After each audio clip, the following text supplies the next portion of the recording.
আমরা NLP introduction, NLP basic কি সেগুলো নিয়ে বিশদে আলোচনা করব। ওকে, তো আপনারা নিশ্চয়ই এক্সাইটেড যে এনএলপি কি, এনএলপি কিভাবে হেল্প করে বা ইয়ে করে সেগুলো জানার জন্য। তো আমি নির্দিষ্টভাবে বোঝাবো, এনএলপির বেসিক গুলোকে আগে বোঝার চেষ্টা করব। প্রথম আপনাদেরকে জানতে হবে যে এনএলপি কোথা থেকে সৃষ্টি হয়েছিল, এনএলপি কে তৈরি করেছেন অ্যাকচুয়ালি। রিচার্ড ব্যান্ডলার এবং জন গ্রিন্ডার, এই দুজনে মিলে এনএলপির কো ক্রিয়েটার। এনারা এনারা অ্যাকচুয়ালি হার্ভার্ড ইউনিভার্সিটিতে একজনের প্রফেসর, আরেকজন হচ্ছে স্টুডেন্ট ছিলেন। এনারা মাইন্ড নিয়ে রিসার্চ করতে থাকেন যে কম্পিউটার যখন এইভাবে কাজ করে, কম্পিউটার একটা প্রোগ্রামিং হয় বা কম্পিউটার এইভাবে চলে, তো মানুষের মাইন্ড কিভাবে কাজ করে, খুব কিউরিয়াস থাকে। তো এদের কিউরিসিটি থেকে বিভিন্ন মানুষকে অবজার্ভ করে, বিভিন্ন সিচুয়েশনকে অবজার্ভ করে, এবং তখনকার যুগে শ্রেষ্ঠ থেরাপিস্টদেরকে, শ্রেষ্ঠ হিপনোথেরাপিস্ট, তারপরে হচ্ছে সাইকোথেরাপিস্ট, সমস্ত বিশ্বের শ্রেষ্ঠ শ্রেষ্ঠ থেরাপিস্টদেরকে স্টাডি করেন। তারা কি ল্যাঙ্গুয়েজ ইউজ করছেন, তারা কিভাবে হিপনোটাইজ করছেন মানুষকে, কিভাবে মানুষের ভেতরে পৌঁছচ্ছেন, কিভাবে তাদের প্রবলেম গুলোকে সমাধান করছেন, এই সব কিছু নিয়ে স্টাডি করেন। এবং এনারা দেখেন যে মানুষের মাইন্ড কিভাবে কাজ করছে। তো এই দুজন ব্যক্তি, রিচার্ড ব্যান্ডলার এবং জন গ্রেটার, দুজনে মিলে এনএলপির মতো সায়েন্সকে ক্রিয়েট করে। তো দেখুন, এই দুজনের উদ্দেশ্যটা ছিল যে মানুষ তাদের জীবনের যে স্ট্রাগল, সেইগুলো থেকে যাতে দ্রুত বেরিয়ে আসতে পারেন। এবং দুজন অনেক পরিশ্রম করেন, এর ওপর অনেক কিছু দেখেন, অনেক মানুষকে স্টাডি করেন, তাদের যে চ্যালেঞ্জ গুলো সেগুলো কোথা থেকে আসছে, কি হচ্ছে, তার মূল উৎস, সেগুলোকে স্টাডি করেন। এবং দুজনে এখনো জীবিত, তারা এখনো এনএলপির ওপর ক্লাস করান, এনএলপি নিয়ে তারা বহু মানুষকে এখনো হেল্প করছেন তাদের ইয়ে থেকে বেরিয়ে আসতে। এবং বলতে পারেন আমিও তাদের সাথে যুক্ত। তো এই দুজন ব্যক্তি এনএলপির কো ক্রিয়েটার, এবং 1970 সালে এর মানে অফিসিয়ালি এর পাবলিশড হয়। এটা ছড়িয়ে পড়ে আমেরিকাতে, তারপরে গোটা বিশ্বে ধীরে ধীরে এটা ছড়াতে শুরু করে। আমাদের ইন্ডিয়াতে যদিও অনেক পরে আসে, কিন্তু ইন্ডিয়াতেও ধীরে ধীরে স্প্রেড করতে থাকে। তো এনএলপি তাহলে বুঝলাম কি। এনএলপি তিনটে ওয়ার্ড নিয়ে গঠিত: নিউরো লিঙ্গুইস্টিক প্রোগ্রামিং। নিউরো কথাটার অর্থ হচ্ছে যে নিউরনস, যে নিউরোলজি আমাদের ব্রেনে আছে, সেই নিউরনস। আর যে নিউরনস দ্বারা আমাদের বাকি শরীরের সমস্ত সেল, সমস্ত কোষগুলো পরিচালিত হয়। ওকে, তো নিউরন একটা কথা। নেক্সট হচ্ছে লিঙ্গুইস্টিক। লিঙ্গুইস্টিক কথাটার অর্থ হচ্ছে ল্যাঙ্গুয়েজ, যে ভাষায় আমরা আমাদের সাথে কথা বলি এবং যে ভাষায় আমরা অন্যের সাথে কথা বলি। এছাড়াও ইউনিভার্সের সাথেও আমরা কথা বলি। এই দুটো, এই তিনটে ভাষা ছাড়াও যেটা মূল ভাষা হচ্ছে, সেটা কিছু ভার্বাল ল্যাঙ্গুয়েজ। ভার্বাল ল্যাঙ্গুয়েজ বলতে আমি এই যে আপনাদেরকে বোঝাচ্ছি, কিছু শব্দ ইউজ করছি, এটা হচ্ছে ভার্বাল ল্যাঙ্গুয়েজ। তার সাথে দেখুন আমার হ্যান্ড মুভমেন্ট হচ্ছে, আমি বিভিন্ন এক্সপ্রেশন দিচ্ছি, আমার মনে কোনো চিন্তা চলছে বা আপনাদের মনে চিন্তা চলছে, এগুলো নন ভার্বাল ল্যাঙ্গুয়েজ। তো এই যে ল্যাঙ্গুয়েজ, এই যে ভাষা, সেই ভাষার মাধ্যমে প্রোগ্রামিং, আমাদের মাইন্ডকে কিভাবে প্রোগ্রাম করছি। দেখুন আমাদের বেশিরভাগ বিহেভিয়ার হচ্ছে প্রোগ্রামড বিহেভিয়ার, আগের থেকে প্রোগ্রামড হয়ে আছে। আজকে আপনি ঘুম থেকে উঠছেন, কটাই ঘুম থেকে উঠছেন সেটা আপনার আগের থেকে প্রোগ্রাম। আপনি ঘুম থেকে উঠে ফ্রেশ হবেন, সেটাও প্রোগ্রাম। তো ম্যাক্সিমাম বিহেভিয়ার হচ্ছে প্রোগ্রামড বিহেভিয়ার, আমরা সেই অনুযায়ী চলি। আর আমাদের এই প্রোগ্রামিং যদি আমরা চেঞ্জ করতে পারি, আমাদের লাইফ চেঞ্জেস হয়। এবার বুঝতে হবে যে পৃথিবীতে অনলি 3%, কেবলমাত্র 3% মানুষ কেন সফল, বাকি অলমোস্ট 97% থেকে 98% মানুষ এভারেজ লাইফ অথবা বিলো পভার্টি লেভেলের লাইফ লিড করছে। কেন? আমাদের ধারণা অনেক আছে। আমরা ভাবি যে কারো ব্রেন নেই, আমরা ভাবি তার এডুকেশনাল কোয়ালিফিকেশন নেই, আমরা ভাবি সে ঠিকঠাক পরিবেশ পায়নি। কিন্তু এই সবের ঊর্ধ্বে এগুলো তো অনেকের জীবনে আছে, কিন্তু দেখা গেছে যে এই সব কিছু থাকা সত্ত্বেও একজন মানুষের জীবনে তাও সে ম্যাসিভ সাকসেস ক্রিয়েট করেছে। এরকম ভুরি ভুরি উদাহরণ আছে। তো এই রিচার্ড ব্যান্ডলার, জন গ্রিন্ডার তখন দেখেছেন যে তাহলে অনলি 3% মানুষ, 3% মানুষ সফল হচ্ছে, অথচ বাকিরা সফল হতে পারছেন না। সফলতা বলতে আমি কেবল টাকা পয়সার কথা বলছি না। সফলতা মানে আমাদের জীবনের সমস্ত দিকে, health, wealth, success, love and relationship, happiness এবং পার্সোনাল গ্রোথ, সব দিক দিয়ে যে সাকসেস, সেটার কথা বলছি। তো এনারা দেখেন যে কেন সফল হচ্ছেন, কি কারণ, ব্রেন নেই বলে কি? তখন দেখেছেন যে অলমোস্ট আমাদের প্রত্যেকের ব্রেন সমান। আমাদের ব্রেনে অলমোস্ট 86 বিলিয়ন নিউরন সবার ব্রেনে আছে। তাহলে ডিফারেন্সটা কোথায় হচ্ছে? কেন কিছু মানুষ কেবলমাত্র সফল হচ্ছেন, বাকি মানুষ সফল হচ্ছেন? তখন এনারা খুঁজে পান যে মাইন্ড হচ্ছে সেই জিনিস, মন, এই মন হচ্ছে সেই জিনিস যে অ্যাকচুয়াল তৈরি করে কে সফল হবেন, কে সফল হবেন না। এই মনের চিন্তাধারা, এই মনের ডাইরেকশন, এই মনের ক্রিয়েটিভিটি, এই সব কিছু তৈরি করে যে কোন ডাইরেকশনে কাজ করবেন, নিউরোলজি কিভাবে গঠন হবে, নিউরনস গুলো কিভাবে কাজ করবে। মাইন্ড হচ্ছে একটা গুরুত্বপূর্ণ ভূমিকা নেয়। তাহলে আমাদেরকে এবার জানতে হবে মাইন্ড এবং ব্রেনের ডিফারেন্স কি।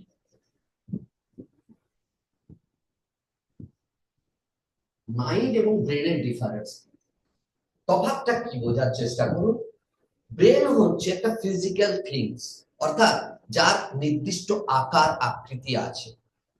আমরা জানি আমাদের ব্রেন একটা স্কালের মধ্যে, এই যে আমাদের খুলি যেটাকে বলা হয়, খুলির মধ্যে বিভিন্ন সেলস দ্বারা, বিভিন্ন কি বলবো নার্ভ দ্বারা, বিভিন্ন অনেক ফ্যাট আছে, তাতে মাসেলস আছে, সবকিছু নিয়ে আমাদের ব্রেন তৈরি। আর সেটা আমাদের স্কালের মধ্যে, অর্থাৎ আমাদের খুলির মধ্যে থাকে। তাহলে ব্রেনকে আমরা টাচ করতে পারি, তাকে দেখতে পারি। ব্রেনের যদি কোনো প্রবলেম হয়, কোনো সমস্যা হয়, তাকে আমরা ইভেন অপারেশন করতেও পারি। ব্রেনের কিছু যেহেতু তাকে দেখা যায়, তার একটা নির্দিষ্ট আকার আকৃতি আছে। আমরা জানি যে সাডেনলি যদি ব্লাড ক্লট হয়ে যায় বা হেমাটোমা যেটাকে বলে, সেরকম কিছু হলে ব্রেনকে অপারেশন করতে হয়। ব্রেনে আঘাত লাগলে সেখানে ব্রেনের অপারেশন করে সেটাকে ঠিক করতে হয়। তো ব্রেনকে যেহেতু দেখা যায়, টাচ করা যায়, তাকে তার নির্দিষ্ট একটা আকার আকৃতি আছে, তাকে অপারেশন করে অনেক সময় ঠিক করা যায়। কিন্তু মন হচ্ছে ইনভিজিবল জিনিস, যাকে দেখা যায়। সে কোথায় আছে না আছে, তার কিরকম আকার, কি আকৃতি, সেসব কিচ্ছু আমরা জানি না, আমরা জানতে পারি না, কারণ মন একটা নির্দিষ্ট জায়গাতে নেই। আপনার মন ট্রাভেল করে।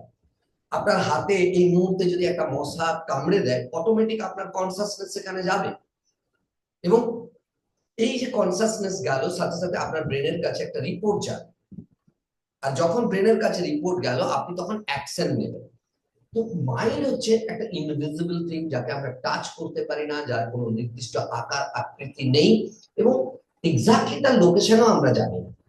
তাহলে ব্রেন হচ্ছে একটা কি বলবো ফিজিক্যাল থিংস, যাকে টাচ করা যায়, যার নির্দিষ্ট আকার আকৃতি আছে।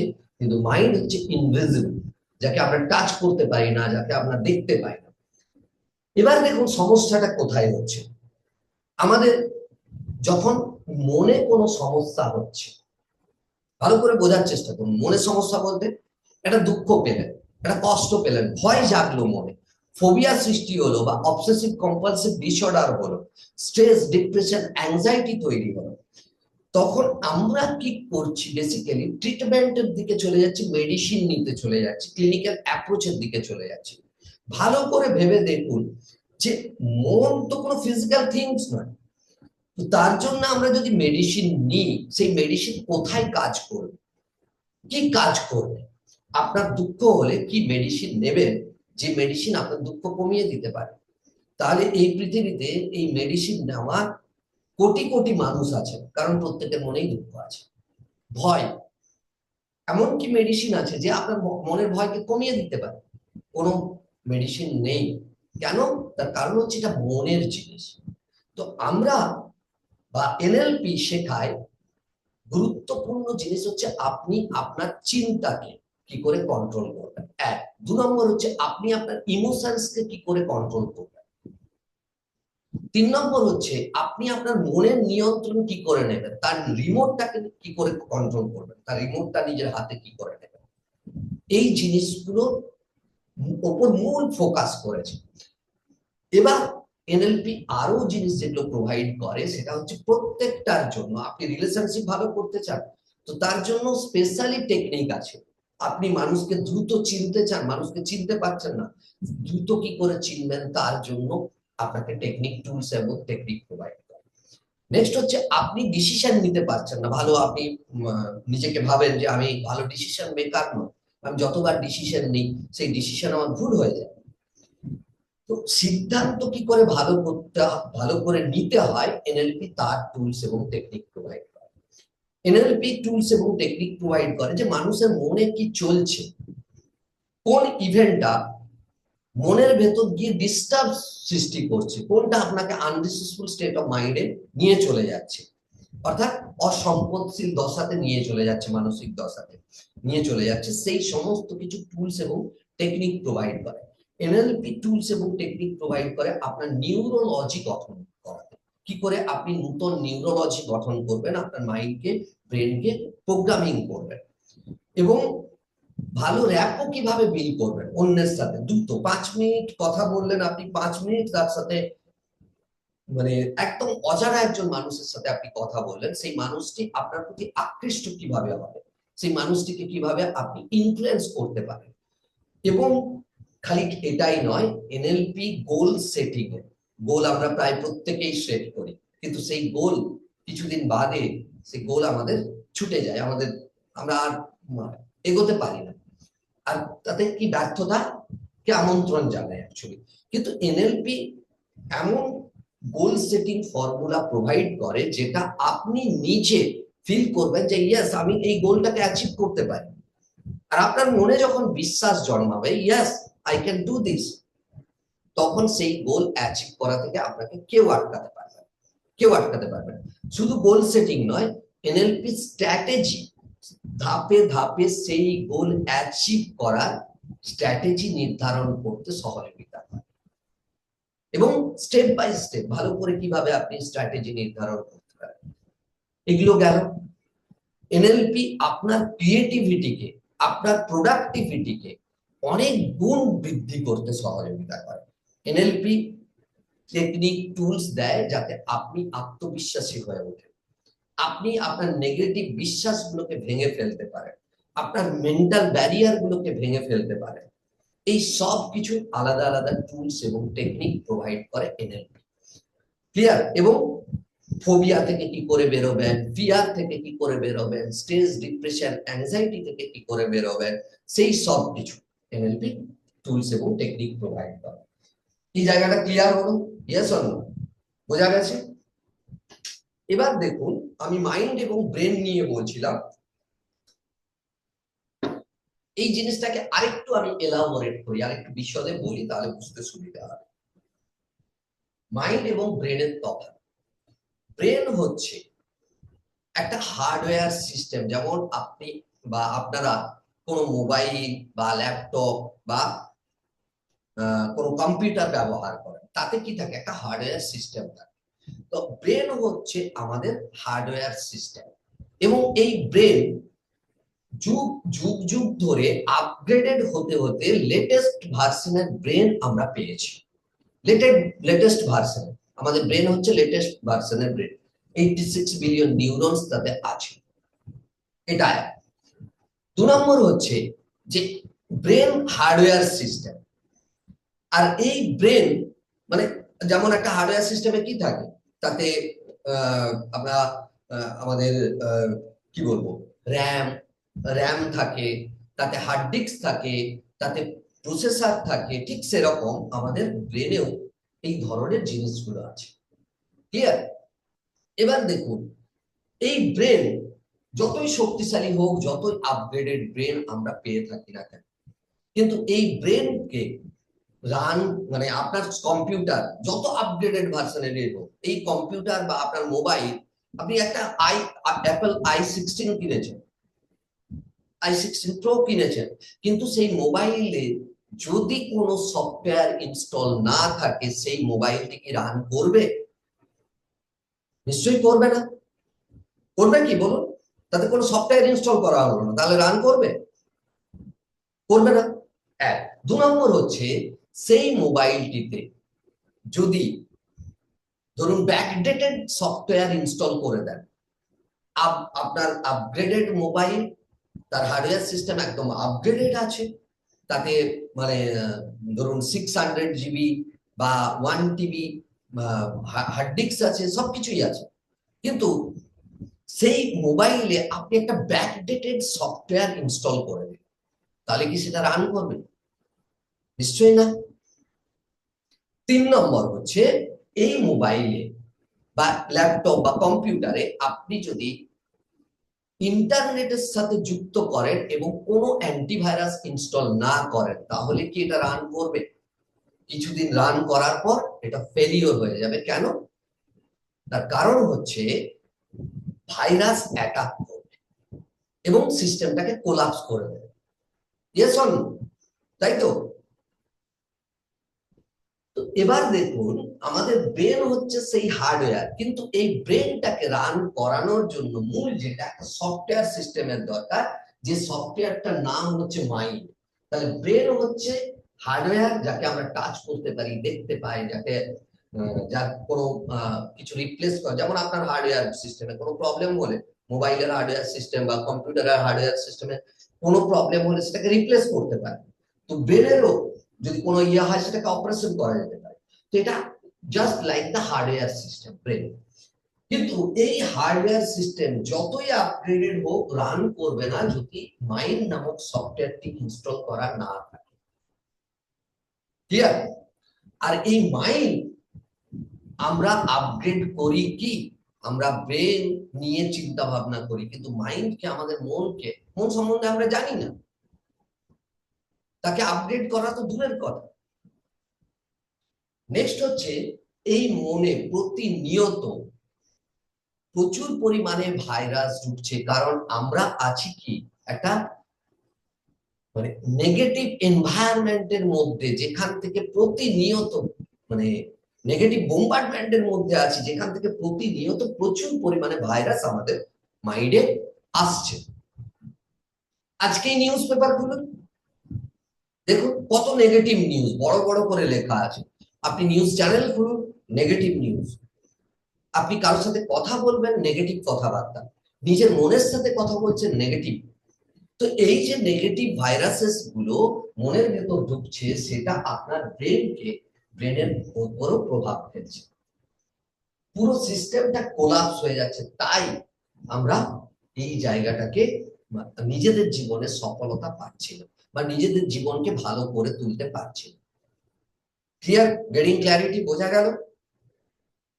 তো আমাদেরকে কাজ করতে হবে কি, আমাদের মনকে।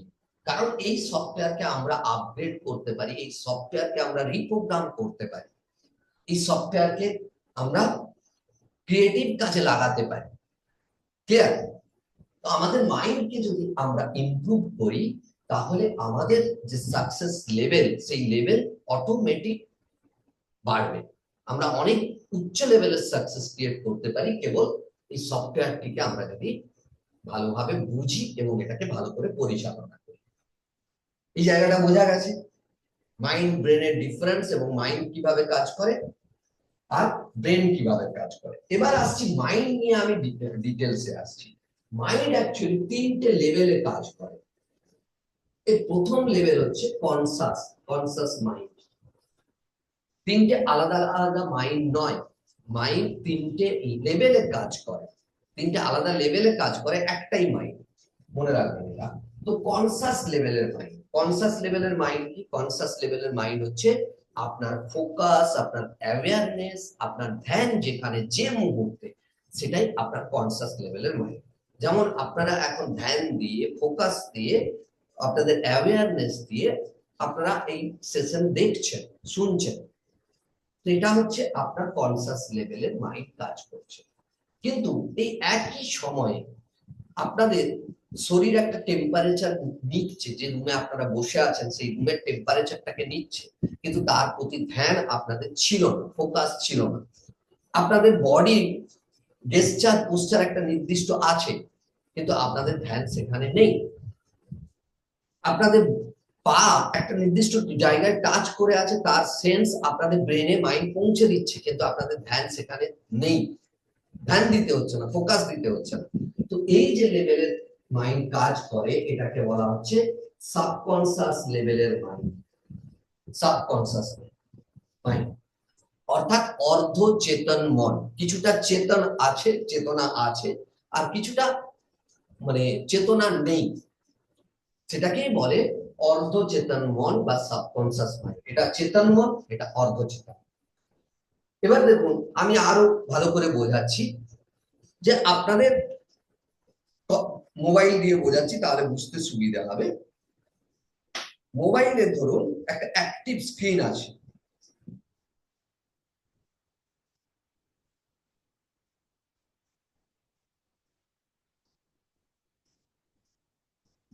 আমি যে কোনো একটা কিছু খুলে নিচ্ছি তাহলে বুঝতে সুবিধা হবে। ধরুন আমি একটা ইনস্টাগ্রামের ইয়ে খুললাম, ওকে,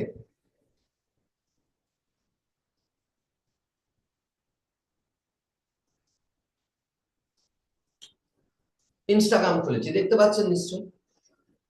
তো অ্যাক্টিভ স্ক্রিনে কি আছে, এটা আছে, ক্লিয়ার, অ্যাক্টিভ স্ক্রিনে এটা আছে।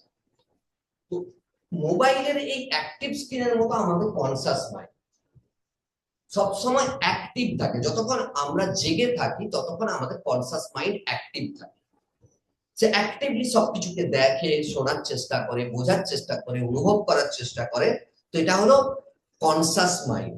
কিন্তু আমি যদি এখানে মানে হোম বাটন দাবাই বা ব্যাকে যাই, দেখুন এই সময় আরো অনেক সফটওয়্যার কিন্তু কাজ করে চলেছে ব্যাকগ্রাউন্ডে। মোবাইলে ব্যাকগ্রাউন্ডে অনেক কিছু সফটওয়্যার কাজ করে চলেছে।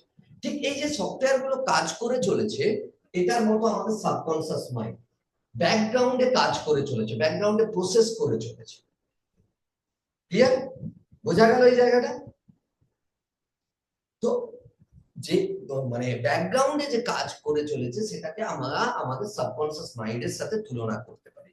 কিন্তু আবার আমাদের মোবাইলে যদি যাই, সেখানে একটা মেমোরি কার্ড আছে, আর সেই মেমোরি কার্ডে আমরা যদি যাই, এখান থেকে কোনো পিকচার আমরা পিক করলে সেটা অ্যাক্টিভ স্ক্রিনে চলে আসে, আসলে তো এটা আমার মানে মেমোরি কার্ডে স্টোর ছিল, আমি যখনই টাচ করলাম সেটা অ্যাক্টিভ স্ক্রিনে চলে আসলো, ইয়েস অর নো? ঠিক সেরকম আমাদের আরেকটা লেভেলের মাইন্ড আছে মেমোরি কার্ডের মতো, যেটা হলো আনকনসিয়াস লেভেলের মাইন্ড। আনকনসিয়াস মাইন্ড, এই লেভেলের মাইন্ড হচ্ছে মেমোরি ব্যাগেজ বা মেমোরি কার্ড বলা হয়, ক্লিয়ার? কিন্তু এই আমাদের অনেক স্মৃতি আছে, সেই স্মৃতিগুলোকে আমরা যখনই চাইবো সঙ্গে সঙ্গে আমরা অ্যাক্টিভ স্ক্রিন অর্থাৎ কনসিয়াস লেভেলে নিয়ে আসতে পারি এবং দেখতে পাই। জায়গাটা বোঝা গেল? তাহলে কনসাস মাইন্ডকে আমরা মোবাইলের অ্যাক্টিভ স্ক্রিনের সাথে তুলনা করতে পারি, যেটা সব সময় অ্যাক্টিভ আছে। হ্যাঁ, মোবাইল যদি বন্ধ হয়ে যায়, মানে আমরা যদি ঘুমিয়ে পড়ি, যেমন আহ, আহ, চেতন মন ঘুমিয়ে পড়ে, ঠিক মোবাইলের মানে অফ করে দিলে বা মোবাইলের মানে কি বলবো স্ক্রিনটাকে যদি অফ করে দেওয়া যায়, তাহলে কিন্তু অ্যাক্টিভ স্ক্রিনটা থাকে না, চলে যায়। ঠিক সেরকম আমরা যখন ঘুমিয়ে পড়ি বা স্লিপি মুডে থাকি, তখন আমাদের কনসাসনেস চলে যায়। কিন্তু সাবকনসিয়াস মাইন্ড অলওয়েজ কাজ করে চলেছে, 24/7 কাজ করে চলেছে। আর আনকনসিয়াস মাইন্ড হচ্ছে মেমোরি ব্যাগেজ বা মেমোরি কার্ড। এ কি করে, এ আপনার মানে যখনই আমরা কোনো মেমোরিকে, কোনো স্মৃতিকে মনে করার চেষ্টা করব, অটোমেটিক সেটা কনসাস মাইন্ডে অর্থাৎ আমাদের মেন্টাল স্ক্রিনে চলে আসে এবং সেটাকে আমরা দেখতে পাই। ক্লিয়ার, এই জায়গাটা বোঝা গেছে মাইন্ড কিভাবে কাজ করে তিনটে লেভেলে? বোঝা গেল? Yes or no? এবার দেখো মাইন্ড কে বুঝতে গেলে, আরো ভালো করে বুঝতে গেলে আমি একটা মডেল আপনাদের সাথে শেয়ার করছি, যেটাকে বলা হয় iceberg model. Iceberg model, iceberg মানে কি? আইসবার্গ হচ্ছে জলে ভাসমান বিশাল বরফের পাহাড়। আপনাদের মনে থাকবে যে টাইটানিক জাহাজ যে আইসবার্গের সাথে ধাক্কা লেগে ডুবে গেছিল, টাইটানিক জাহাজ তো বিশাল, কিন্তু সেই জাহাজকেও ডুবিয়ে দিতে পেরেছিল কে? আইসবার্গ। তার মানে তার বিশালতা কল্পনা করতে পারছেন নিশ্চয়ই। তো আইসবার্গ এরকম, কিন্তু আইসবার্গের গুরুত্বপূর্ণ জিনিস হচ্ছে আইসবার্গ যখন জলে ভাসে তখন কি হয়, তার মাত্র 10% জলের উপরে দেখা যায়, আর বাকি 90% জলের নিচে থাকে, 90% জলের তলায়। ক্লিয়ার? তাহলে আইসবার্গের কি 10% জলের উপরে থাকে এবং 90% জলের নিচে থাকে। আমি বলবো যে কেন আমি আইসবার্গের সাথে আমাদের মাইন্ডকে তুলনা করছি। এর প্রথম পয়েন্টটা হচ্ছে, 1 নম্বর, এই যে জলের উপরের যে অংশটা, সেটাকে আমরা কনসাস মাইন্ডের সাথে তুলনা করতে পারি। অর্থাৎ কনসাস মাইন্ড আমরা যা কিছু করি তার 10% রেসপন্সিবিলিটি নেয়, কেবলমাত্র 10% রেসপন্সিবিলিটি নেয় কনসাস মাইন্ড। ক্লিয়ার? আর বাকি যে রেসপন্সিবিলিটি, অর্থাৎ কি এই পোরশনটাকে আমরা কনসাস মাইন্ডের সাথে তুলনা করতে পারি। আর নেক্সট বাকি যে পোরশনটা, সেটাকে আমরা সাবকনসাস মাইন্ড এবং আনকনসাস মাইন্ড এর সাথে তুলনা করতে পারি। এনএলপি তে এই দুটোকে মিলিয়ে আনকনসাস মাইন্ড হয়, কারণ এই দুটো মাইন্ডের অনেক কিছু একসাথে, বেশিরভাগটা একসাথে কাজ করে বলে সাবকনসাস এবং আনকনসাস মাইন্ডকে মিলিত করে আনকনসাস মাইন্ড হয়। তাহলে সাবকনসাস আনকনসাস মাইন্ডের রেসপন্সিবিলিটি কত? 90%। আমি এখানে সাবকনসাস লিখছি 90%, আপনারা বুঝতে পারবেন নিশ্চয়ই। তো এর রেসপন্সিবিলিটি আমরা সারা জীবনে সারা দিনে যা কিছু করছি, এর রেসপন্সিবিলিটি 90%, 90% রেসপন্সিবিলিটি আমাদের সাবকনসাস বা আনকনসাস মাইন্ড। কিন্তু আমরা এটাই তো জানি না যে আমাদের এই 90% কে কি করে কাজে লাগাবো। ঠিক আছে, তাহলে প্রথম পয়েন্ট কি হলো? এটা প্রথম পয়েন্ট, কনসাস মাইন্ডের রেসপন্সিবিলিটি আইসবার্গের যেমন 10% উপরে ভাসে, ঠিক সেরকম আমাদের কনসাস মাইন্ড 10% রেসপন্সিবিলিটি দেয় আমরা যা কিছু করি, আর সাবকনসাস আনকনসাস মাইন্ড 90% রেসপন্সিবিলিটি দেয়। দ্বিতীয় পয়েন্ট হচ্ছে, যদি আইসবার্গের তলার পোরশনটা বাড়ানো যায় তাহলে জলের তলায় সেই রেশিওতে উঠে আসবে। জলের তলায় ধরুন 90 ফিট আছে, তাহলে জলের উপরে কত আসবে? 10 ফিট। ক্লিয়ার? কিন্তু এটাকে যদি 900 ফিট করা যায় তাহলে জলের উপরে কত আসবে? 100 ফিট। সেই রেশিওতে উঠে আসবে।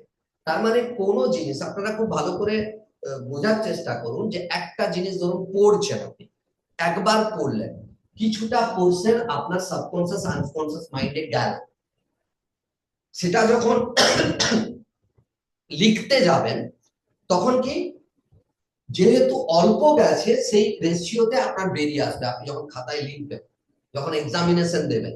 কিন্তু আপনি যদি বারবার পড়েন, বারবার প্র্যাকটিস করেন, তাহলে কি আপনার সাবকনসাস আনকনসাস মাইন্ডে ডিপনিং হলো, আরো গভীরে গেল, তখন আপনি এক্সামিনেশনে ততটা ভালো আপনি প্রডিউস করতে পারবেন। অর্থাৎ আপনি এইখানে যতটা দেবেন, এই মাইন্ডকে যত বেশি ভালোভাবে রিপ্রোগ্রামিং করবেন, আপনার রেজাল্ট তত ভালো প্রডিউস হবে, কনসাস লেভেলের রেজাল্ট প্রডিউস হবে। ঠিক আছে, বাইরের জগতে কনসাস লেভেল মানে কি, এটা জলের উপরে আছে, বাইরের জগৎ ধরতে পারেন এটাকে, তো সেই জগতের রেজাল্ট তত ভালো প্রডিউস হবে। আর আমরা প্রত্যেকেই চাই সব ক্ষেত্রে ভালো রেজাল্ট, সে হেলথ হোক, ওয়েলথ হোক, সাকসেস হোক, লাভ এন্ড রিলেশনশিপ হোক, হ্যাপিনেস হোক, সব ক্ষেত্রেই আমরা ভালো রেজাল্ট প্রডিউস করতে চাই, অর্থাৎ সাকসেস ক্রিয়েট করতে চাই।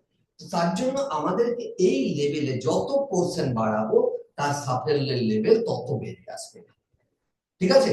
তত বাইরের জগতে সেটা দেখা যাবে, সেই জিনিসটা প্রডিউস হবে। তো এটা গেল দ্বিতীয়। তাহলে কি আমরা যত সাবকনসিয়াস বা আনকনসিয়াস মাইন্ডে যত বেশি দেবো, সেই রেশিওতে আমাদের কনসিয়াস লেভেলের রেজাল্ট প্রডিউস হবে, ওকে। এটা গেল 2 নম্বর মিল আইসবার্গের সাথে।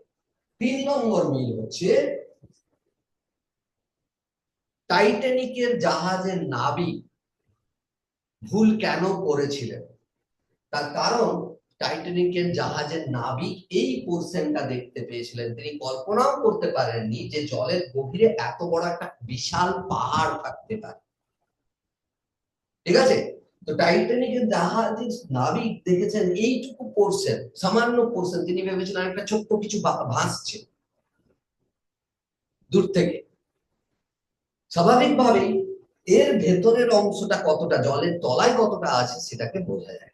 ঠিক সেরকম আমরা মানুষ চিনতেও সেইভাবেই ভুল করি। আমরা মানুষের এইটুকু পোর্শন দেখতে পাই, কনসাস বিহেভিয়ারটাকে দেখতে পাই। কনসাসলি কেউ এক্সপ্লোর করলো, বিশাল নিজেকে দেখিয়ে দিল যে আমি একজন বিশাল মোটিভেশনাল স্পিকার, খুব ভালো করে আপনাকে মোটিভেট করে দিল, সঙ্গে সঙ্গে আপনি এইটুকু পোর্শন দেখে ডিসিশন নিয়ে নিলেন যে ইয়েস, তাহলে আমি অনেক কিছু জানতে পারি, অনেক কিছু শিখতে পারি। কিন্তু না, তার ডিপনিং কতটা এটা দেখতে হবে। ঠিক সেরকম আমরা বারবার মানুষ চিনতে ভুল করি কেন, তার কারণ আমরা এইটুকু পোর্শনই দেখতে পাই। তিনি কনসাসলি ভালো ব্যবহার আপনার সাথে করতে পারেন, সচেতন ভাবে ভালো ব্যবহার করতেই পারেন। আপনি একদিন মিশলেন, দুদিন মিশলেন, 3 দিন মিশলেন, 1 মাস মিশলেন, তিনি কনসাসলি আপনার সাথে ভালো ব্যবহার করবেন। তারপরে তার যে এখানে আছে আনকনসিয়াস সাবকনসিয়াস লেভেলের মাইন্ডে, তার মধ্যে যদি ভালো জিনিস থাকে সেটাই বেরিয়ে আসবে, আর তার মনের ভেতর তার মাইন্ডসেট যা কিছু থাকবে, সাবকনসিয়াস আনকনসিয়াস মাইন্ডে যা কিছু থাকবে, সেটা কিন্তু একদিন না একদিন বেরিয়ে আসবে, কনসিয়াস লেভেলে আসবে। তখনই তার আচরণ খারাপ হতে শুরু করে, সে বিভিন্ন মানে কি বলবো, আপনার থেকে দূরত্ব বজায় করতে পারে, আপনাকে ঠকাতে পারে, তো বিভিন্ন কিছু হতে পারে। কারণ আমরা তো এই জায়গাটা দেখেছি যে বাহ, মানুষটি তো খুব ভালো, কি সুন্দর কথা বলেন, কি সুন্দর ব্যবহারটা, কোনো বাজে অভ্যেস নেই, কিন্তু তিনি কি করছিলেন, এইটুকু পোর্শন আপনাকে দেখাচ্ছিলেন, এইটুকু পোর্শন আপনি দেখছিলেন, তার এখানে অব্দি আপনি পৌঁছতে পারেন।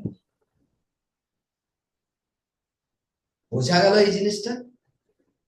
তাহলে এটা গেল 3 নম্বর পয়েন্ট। আমরা এই জিনিসটাকে দেখে ভুল করি যে অ্যাকচুয়াল মনের ভেতর কি আছে মানুষের, কি মাইন্ডসেটের মানুষ, কি ধরনের মানুষ।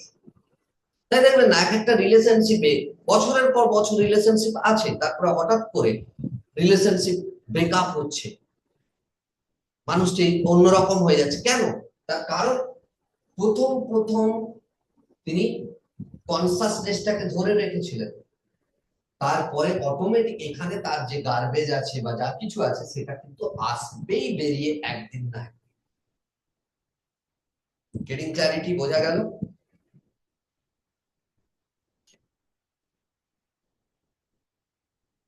নেক্সট আমরা আরেকটা মডেল জানবো, আইসবার্গ মডেল জানবো। কিন্তু ব্যাপার হচ্ছে আমাদেরকে জানতে হবে যে এই সাবকনসিয়াস আনকনসিয়াস মাইন্ডকে আমরা কিভাবে নিয়ন্ত্রণে নিতে পারি, কি আছে, কিভাবে তার কন্ট্রোল নিতে পারি, নিয়ন্ত্রণ নিতে পারি। তার জন্য আমি আরেকটা মডেল শেয়ার করব, যার নাম হচ্ছে horse and rider model. Horse and rider.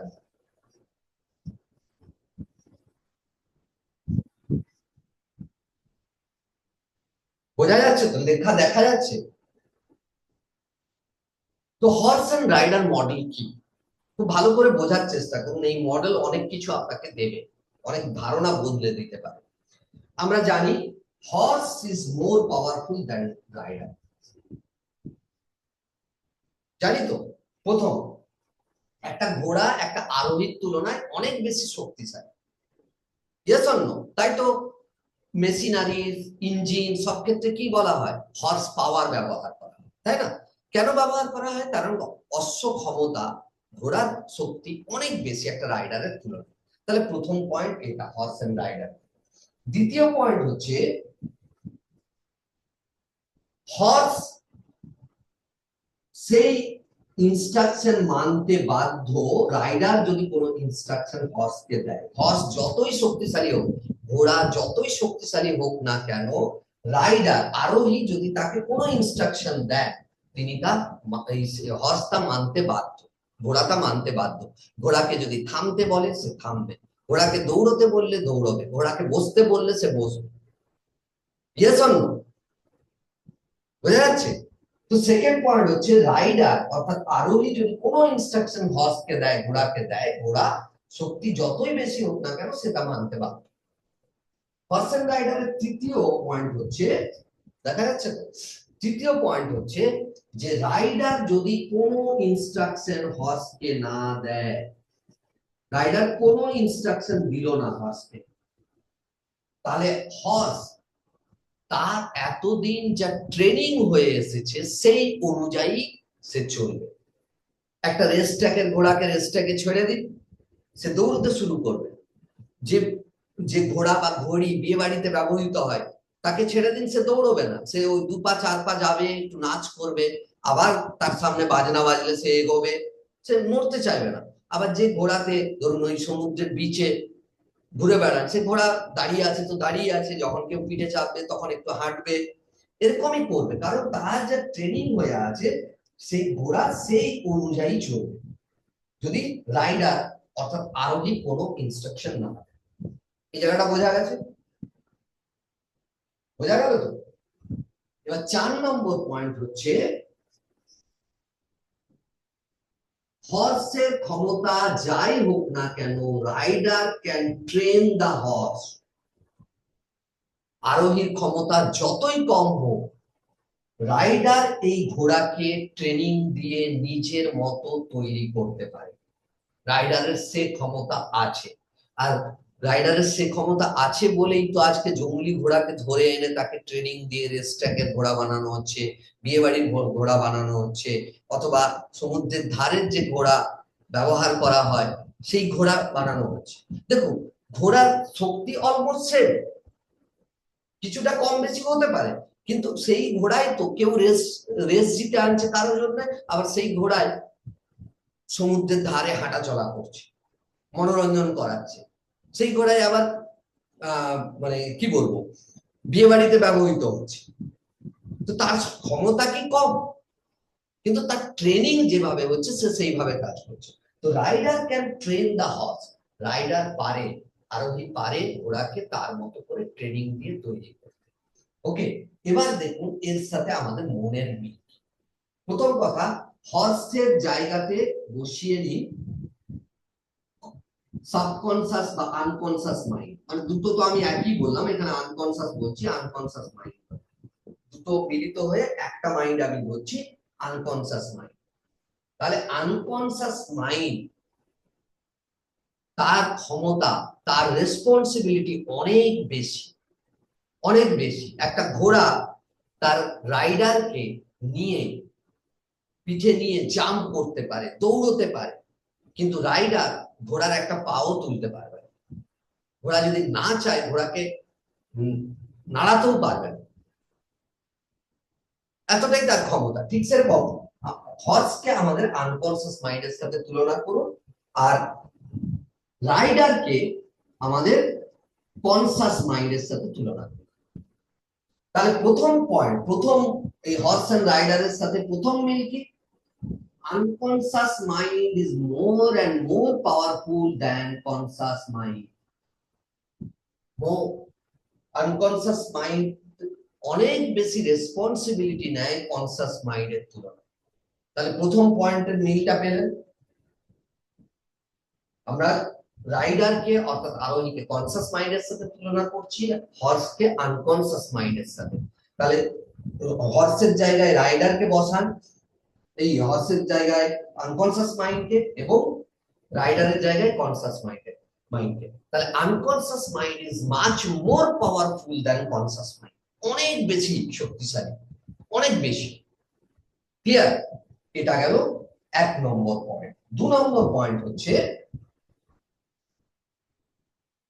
Horse, অর্থাৎ এখানে কি আনকনসিয়াস মাইন্ডকে যদি কনসাস মাইন্ড কোনো ইনস্ট্রাকশন দেয়, তাহলে আনকনসিয়াস মাইন্ড তা মানতে বাধ্য। যে কোনো ইনস্ট্রাকশন যদি আনকনসিয়াস মাইন্ডকে দেয়, আনকনসিয়াস মাইন্ড তা মানতে বাধ্য। আমি একটা উদাহরণ দিই, তাহলে বুঝতে পারবেন।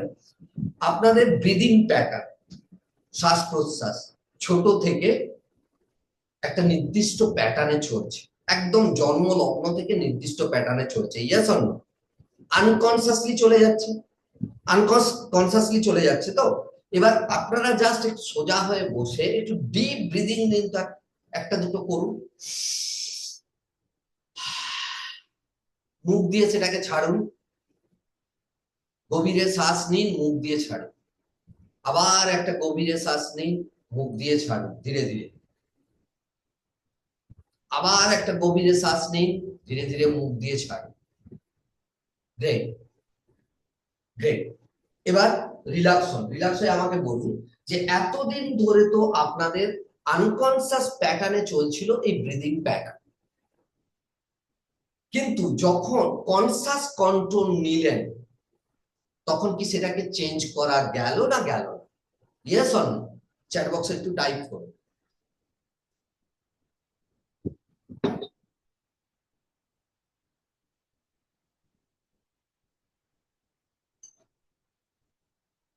টাইপ করুন প্লিজ। ইয়েস,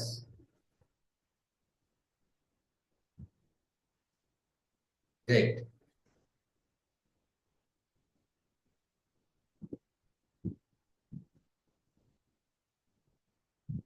সেটাকে কন্ট্রোলে নেওয়া গেল।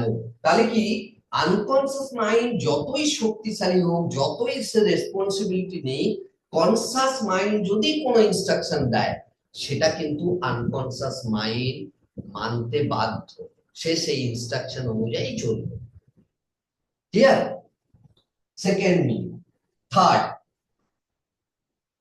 থার্ড হচ্ছে কি বলেছিলাম, ঘোড়া, ঘোড়াকে যদি কোনো ইনস্ট্রাকশন আরোহী না দেন, তাহলে ঘোড়া তার যা ট্রেনিং হয়ে এসেছে সেই ট্রেনিং অনুযায়ী সে চলবে, কোনো অপশন নেই। তার দৌড়ানো অভ্যেস সে দৌড়বে, তার বসা অভ্যেস সে বসবে, তার হাঁটা অভ্যেস সে হাঁটবে, তার নাচ করা অভ্যেস সে নাচবে। ঠিক সেরকম আনকনসাস মাইন্ডকে যদি কোনো ইনস্ট্রাকশন কনসাস মাইন্ড না দেয়, তাহলে আনকনসাস মাইন্ড তার যা ট্রেনিং হয়ে আছে সেই ট্রেনিং অনুযায়ী চলবে। আনকনসাস মাইন্ড কি? তার মানে ভালো করে ভেবে দেখুন, কারো যদি নেগেটিভ চিন্তা করার প্যাটার্ন মাইন্ডের মধ্যে তৈরি হয়, আনকনসাসলি সে প্যাটার্ন তৈরি হয়েছে, কনসাসলি কোনো ইনস্ট্রাকশন দিলেন না যে আমি নেগেটিভ চিন্তা থেকে বেরিয়ে আসবো, আপনি এটা ডিসিশন নিলেন না, তখন আপনার আনকনসাস মাইন্ড অটোমেটিক সেই চিন্তার প্যাটার্নে চলবে, সেই লুপে চলবে। ক্লিয়ার? খালি আমি একটা উদাহরণ দিলাম, সব ক্ষেত্রে যাদের ব্যাড হ্যাবিট আছে, কোনো স্মোক করা, কোনো ড্রিঙ্ক করা হতে পারে, বা কোনো রকম কোনো ব্যাড হ্যাবিট, কনসাসলি চাইলে যে আমি এই মুহূর্তে ধূমপান করব না, সেই মুহূর্তে তিনি করলেন না, কিন্তু যখনই তার কনসাসনেস ঘটে গেল, তখনই কি আনকনসাস মাইন্ডে সেই প্যাটার্ন হ্যাবিট হয়ে আছে স্মোক করা, অটোমেটিক তিনি তার মানে সিগারেট নেবেন, সেটাকে মুখে নেবেন, লাইটার দেবেন, জ্বালাবেন এবং স্মোক করবেন, যেহেতু তার প্যাটার্ন তৈরি হয়ে আছে, তার ট্রেনিং সেইভাবে হয়ে আছে।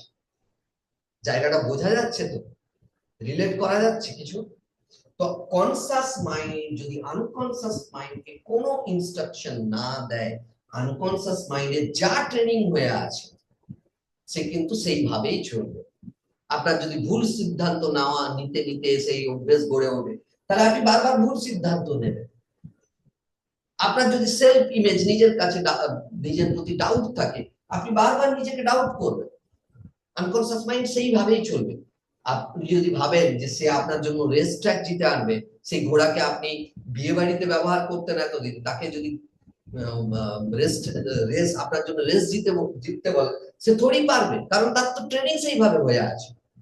ঠিক আছে, এবার ফাইনাল এবং খুব গুরুত্বপূর্ণ পয়েন্ট দেখা যাচ্ছে।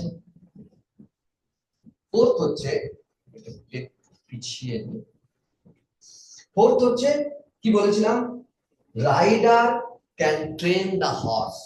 আরোহী ক্ষমতা যতই কম হোক, সে ঘোড়াকে তার মতো করে ট্রেনিং দিতে পারে। ঠিক এবার দেখুন, আনকনসাস মাইন্ডকে কনসাস মাইন্ড ট্রেনিং দিতে পারে। আমরা কনসাসলি আমাদের আনকনসাস মাইন্ডকে ট্রেনিং দিতে পারি, ট্রেনিং দিয়ে আমাদের মতো করে গড়ে তুলতে পারি, আমরা যা চাই তার মতো করে গড়ে তুলতে পারি। আর সেইভাবেই আমাদের মনের নিয়ন্ত্রণ আমরা নিতে পারি, আমাদের চিন্তা সেইভাবে পরিবর্তন করতে পারি, আমাদের ইমোশনস গুলোকে সেইভাবে নিয়ন্ত্রণ নিতে পারি। ক্লিয়ার? বোঝা গেল? কিন্তু খুব ভালো করে ভেবে দেখুন তো, এই রাইডার আরোহী যদি ঘোড়াকে কানে কানে গিয়ে বলেন যে ঘোড়া, তুমি এতদিন বিয়ে বাড়িতে ব্যবহৃত হতে, এবার তোমাকে আমার জন্য রেস ট্র্যাক জিতে আসতে হবে, রেস জিতে আসতে হবে, বড় বড় রেস জিতে আনতে হবে। এই ঘোড়া সেই ভাষা বুঝবে? Yes or no? বুঝবে না। ঘোড়া এই ভাষা বোঝে না। ঘোড়া কিসের ভাষা বোঝে? ঘোড়া ট্যাপিং এর ভাষা বোঝে, ঘোড়া লাগামের ভাষা বোঝে, ঘোড়া চাবুকের ভাষা বোঝে। সেই ভাষায় তাকে বোঝাতে হবে, তবে ঘোড়া ট্রেনিং পাবে, তবেই সেই ঘোড়াকে ট্রেনিং দেওয়া যেতে পারে। Yes or no? ঠিক সেরকম আমাদের আনকনসাস মাইন্ড কনসাস মাইন্ডের এই ভাষা বোঝে না, যে ভাষায় আমরা কথা বলি।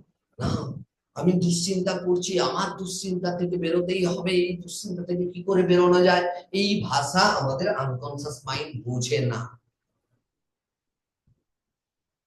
আপনি যতই বলে যান, সেই ভাষা বোঝেই না ও। তাহলে সে ট্রেনিং প্রাপ্ত হবে কি করে? আপনি দুশ্চিন্তা থেকে বেরোবেন কি করে? আপনি স্ট্রেস, ডিপ্রেশন, অ্যাংজাইটি থেকে বেরোবেন কি করে? ভয় থেকে বেরোবেন কি করে? আপনার মধ্যে ক্রিয়েটিভিটি জেগে উঠবে কি করে? আপনার প্রোডাক্টিভিটি বাড়বে কি করে? আপনি আপনার পোটেনশিয়ালকে রিয়েলাইজ করতে পারবেন কি করে?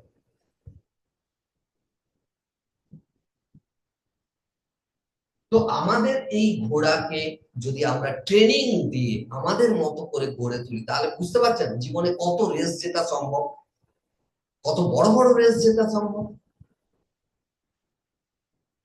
তো এই ভাষা কি সবচেয়ে গুরুত্বপূর্ণ, যে আমাদের আনকনসাস মাইন্ড যে ভাষা বোঝে, সেই ভাষার নাম হচ্ছে VAK। VAK, VAK কি? ভি হচ্ছে ভিজুয়াল। আপনারা শুনেছেন তো, ভিজুয়ালাইজেশন। অনেকে বলে ভিজুয়ালাইজেশন করো, ভিজুয়ালাইজেশন করুন, ভিজুয়ালাইজেশন করো, কিন্তু ভিজুয়ালাইজেশন কেন করবে, কিভাবে করবে, সেই সব জানি না। আমরা খালি বলি ভিজুয়ালাইজেশন করলে উপকার। ভিজুয়ালাইজেশনটা এই কারণেই করা, আনকনসিয়াস মাইন্ড ভিজুয়াল মানে যেগুলো আমরা দেখছি, এই দেখার ভাষাকে বোঝে। ক্লিয়ার? বোঝা গেল? নেক্সট হচ্ছে অডিটরি। এই যে আপনারা শুনছেন, এই ভাষা আপনাদের মনের ভেতর যাচ্ছে, অডিটরি। আর ফাইনাল হচ্ছে কাইনেস্থেটিক, যেটা সবচেয়ে গুরুত্বপূর্ণ। কাইনেস্থেটিক মানে ফিলিং, অনুভূতি। আপনি একটা ঘটনাকে দেখলেন চোখের সামনে, ঘটনা বলতে আমি একটা উদাহরণ দিয়ে বলছি। ধরুন আপনি ইন্টারভিউ দিতে যাবেন, ঠিক আছে? ইন্টারভিউটা আপনার জন্য ভয়ের হবে না আপনি সাহসের সাথে ইন্টারভিউ দেবেন, সেটা কি ডিপেন্ড করছে? আপনার মনের কি ফিলিংস, অনুভূতি জেগে উঠছে। এই ইন্টারভিউ সম্বন্ধে আপনার মনে কি পিকচার আছে, ইন্টারভিউ সম্বন্ধে আপনি কি কি শুনেছেন বা জেনেছেন, এবং সেই ইন্টারভিউ আপনার মধ্যে কি ফিলিংস এর, কি অনুভূতি যোগাচ্ছে। ঠিক আছে, তো এই তিনটে ভাষা আমাদের আনকনসিয়াস মাইন্ড বোঝে, আর এই ভাষাতে আমাদের আনকনসিয়াস লেভেলের মাইন্ডকে ট্রেনিং দিতে হবে, তাহলেই সে আমাদের জন্য বহু রেস জীবনে জিতে আনতে পারে। আর তার পুরোপুরি ট্রেনিং, এই ভাষাতে ট্রেনিং দেওয়া প্রসেস সমস্ত দিক দিয়ে এনএলপি প্রোভাইড করে। তাই এনএলপির গুরুত্ব এত বেশি। আজকে চারিদিকে দেখুন, আমি কোনো কোচের নাম নিচ্ছি না, কিন্তু বেশিরভাগ, প্রায় অলমোস্ট সব কোচেস এনএলপি কে ব্যবহার করছেন, তার কয়েকটা মাত্র গুটি কয়েক টেকনিক ব্যবহার করছেন, এনএলপি নাম পর্যন্ত নেন না। কিন্তু এনএলপি ব্যবহার করছে না। আমারই একজন আছেন, স্টুডেন্ট আছেন, তিনি বেশ কিছু অ্যামাউন্ট ব্যয় করে খালি একটা ট্রান্স শিখেছেন, দিয়ে আমাকে জিজ্ঞেস করছেন, তিনি যুক্ত হওয়ার আগে আমাকে জিজ্ঞেস করছেন, স্যার ট্রান্সটা কি এনএলপি? তাকে বলা হয়েছে ট্রান্সটা এনএলপি, কিন্তু ট্রান্সটা হচ্ছে, ধরুন এক সমুদ্র জল, যদি এনএলপিটা এক সমুদ্র জল হয়, সেখান থেকে আপনি এক বালতি জল তুলে নেন, ট্রান্সটা এনএলপির সেই একটা জিনিস। তো তাকে সেইটুকু জিনিস দেওয়া হয়েছে একটা হিউজ অঙ্কের অ্যামাউন্ট নিয়ে। তো এই কনসেপ্ট নিয়ে চলছে। আবার অনেকে তো পুরো কনসেপ্টই, এনএলপির পুরো কনসেপ্টই জানেন না, যে কি আছে এতে, কি না আছে, কয়েকটা টেকনিক শিখে জাস্ট নিজেদেরকে থেরাপিস্ট বা বলছে, কাউন্সিলর বলছে। আমি ওই বিতর্কে যাচ্ছি না, কিন্তু যেটা গুরুত্বপূর্ণ, যে এনএলপি এই ভূমিকা নেয় যাতে আপনি আপনার এই যে আনকনসিয়াস, সাবকনসিয়াস, আনকনসিয়াস মাইন্ড, যার রেসপন্সিবিলিটি আমাদের জীবনে সবচেয়ে বেশি, তাকে ট্রেন করতে পারেন, তাকে নিজের মতো করে তৈরি করতে পারেন, আর সে আপনার লাইফকে সুন্দরভাবে পরিচালনা করবে, হ্যাপি, পিস এবং প্রসপারাস, সাকসেসফুল করে তুলতে পারে। হেডিং ক্ল্যারিটি বোঝা গেল? এবার আপনারা বলুন, কোনো প্রশ্ন আছে আপনাদের?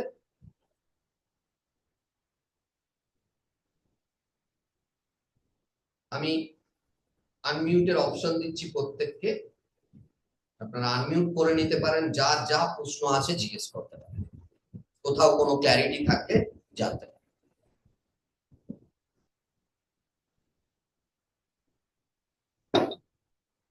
আনমিউট করে নিন, আমি আপনাদেরকে আনমিউটের অপশন দিয়েছি। দেখুন, জিজ্ঞেস করুন, জানুন, না জানলে হবে না।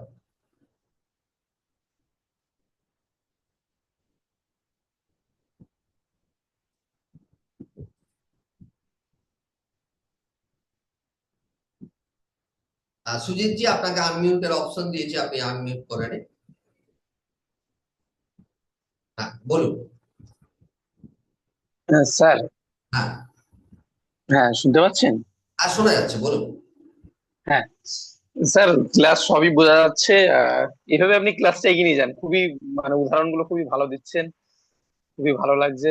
মানে যে যে সমস্যাগুলো আমাদের ক্ষেত্রে হয় সেগুলো সবই আপনি তুলে ধরছেন। মানে নতুন করে এখন প্রশ্ন করার কিছু নেই, সবই বুঝতে পারছি। কোনো অসুবিধা হলে অবশ্যই প্রশ্ন করবো, আপনি ক্লাসটাকে এগিয়ে নিয়ে যান। আর ভিডিওগুলো দেখতে পাচ্ছেন তো? কোনো অসুবিধা হচ্ছে না তো আপনার? না না স্যার, ভিডিওগুলো দেখতে পাচ্ছি, কোনো অসুবিধা হচ্ছে না। দেখতে থাকুন। আর হ্যাঁ। ডেফিনেটলি এইভাবেই ক্লাস নেবো, আগামীকালও হবে, আগামী হুম, পরশুও হবে। ঠিক আছে, হ্যাঁ। কন্টিনিউ। এরপর আমাদের আগামীকাল থেকে কি হবে, সেলফ ডিসকভারি, হুম, নিজেকে আবিষ্কার করা, হুম, নিজের মানে চ্যালেঞ্জ গুলোকে, যেমন বিলিফ, কি নেগেটিভ বিলিফ আছে, হুম, কি কোন হুম, ইমোশনাল নিডস দ্বারা ড্রিভেন, সেই সব কিছু আমাদেরকে জানতে হবে। না জানলে তো আমরা সেগুলোকে হুম, বের করতে পারবো না। একদম। ঠিক আছে, তো হুম, সেইগুলোকে আইডেন্টিফাই করা, তারপরে আমরা মানে পুরো আগিয়ে যাব। দেখবেন দারুণ জিনিস, আপনারা কল্পনাও করতে হুম, পারেন। আমি বলছি বারবার, হুম, যে আপনারা কল্পনাও করতে পারছেন না যে আমি আপনাদেরকে কি দিতে চলেছি। হুম, ঠিক আছে, আর একদম। আমি আমি কেন বলছি যে এনএলপি শিখুন, আপনাদের কাছে অনেকের কাছে মনে হতে পারে যে হ্যাঁ কোর্স ফিসটা এরকম একটা এর চেয়ে প্রচুর হাই কোর্স ফিস নিয়ে এনএলপি সবাই করে, প্রচুর হাই হুম, কোর্স ফিস নিয়ে। আমি কিন্তু মানে একটা রিলায়েবল কস্টিং এর মধ্যে এটাকে রেখেছি, যাতে হুম, প্রত্যেকেই এফোর্ড মানে এফোর্ড করতে পারে। হুম, কিন্তু ব্যাপার হচ্ছে কি, যে আমি কেন চাইছি যে এনএলপি শিখুন, এনএলপি শিখলে আপনি নিজের মাস্টার হয়ে উঠবেন, তখন আর কাউকে দরকার পড়বে না, আপনার মোটিভেশনের জন্য কাউকে দরকার হবে না, হুম। আপনার স্যার, কনফিডেন্সের জন্য কাউকে দরকার হবে না। হ্যাঁ স্যার, তাই করুন। স্যার ঠিক বলেছেন। কি বলুন তো, মানে আগে কি হতো, মানে এই আপনার ক্লাস করার আগে হুম, ইউটিউব বা ইনস্টাগ্রাম খুলে শুধু মোটিভেশনের, মানে পড়তে বসার আগে বা কোনো কাজ করার আগে মানে ঘন্টার পর ঘন্টা মোটিভেশনের ভিডিও দেখে কিছুক্ষণ অন্তত স্থায়ী হয় মোটিভেশনটা। আবার কাজটা করি, অন্য একটা কিছু ফোনেরও বা অন্য কাজে গেলাম, মোটিভেশন কোথা থেকে আবার আউট হয়ে গেল, আবার নতুন করে মোটিভেশন নিতে হচ্ছে। মানে কিছুক্ষণের জন্য স্থায়ী থাকে। মানে একটা সিনেমা দেখলাম ভালো, কোনো ভালো মোটিভেশনাল লাইন থাকলো, কিছুক্ষণের জন্য সাময়িক হলো, তারপর আবার ভুলে যায়। এই যেমন আপনার কাছে এই কোর্সটা নেওয়ার আগে 12 ফেল বলে একটা মুভি দেখছিলাম, খুব ভালো লাগলো। দেখে মনে হচ্ছে না, জীবনে কিছু করতে হবে। ওই নায়ক যদি অত প্রতিবন্ধকতার মাঝখানে যদি এত উন্নতি করতে পারে, আমরা তো ভালো জায়গায় আছি, আমরা নিশ্চয়ই করতে পারবো। কিন্তু বর্তমানে আমাদের পশ্চিমবাংলার যে চাকরি বাকরির পরিস্থিতি, এই সমস্ত কিছু নেগেটিভিটি আসার পর ওই সিনেমা কিছুক্ষণের মতো সব মাথা থেকে আউট হয়ে গেল। মোটিভেশন টোটিভেশন সব চলে গিয়ে ডিপ্রেশনে চলে গেল। মানে exactly। ডিপ্রেশন মানে না চাইলেও নেগেটিভিটি, ডিপ্রেশন এমনি চলে আসছে স্যার।